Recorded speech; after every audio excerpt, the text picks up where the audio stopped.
In today's video, I'll be showing you how to open a closed path in Adobe Illustrator.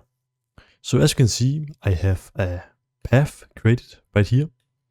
And let's say that we want to open up this path, which right now is closed, as you can see.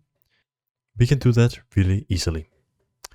So first of all, go over to the toolbar and you want to find your eraser here and right click on this tool and choose the scissors tool. You can also use the keyboard shortcut C to select this. From here, just want to actually just select your path. So choose the selection, click on your path, and just go back to your scissors tool here. We have now selected our path and we have our scissors tool. And now we want to decide where we want to open up this path. So let's say that I want to open this up in the middle of this line here. I can just click on the path.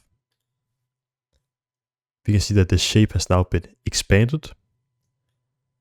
And we got this extra little anchor point here. So now you should just go back and choose instead of the selection, but the direct selection. You can now see your anchor points. And we can now click on our new anchor point that we have just created. So just try to click on this and let's just move it up.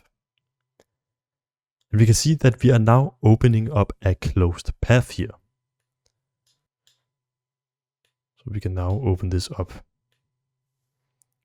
And this is just the same process. So select the scissors tool, click on the path where you would like to open up. Then just choose the direct selection tool to open up the path. Just like this. So that is how to open up a closed path in Adobe Illustrator. Thank you so much for watching. Don't forget to subscribe and like the video. I'll see you in the next one.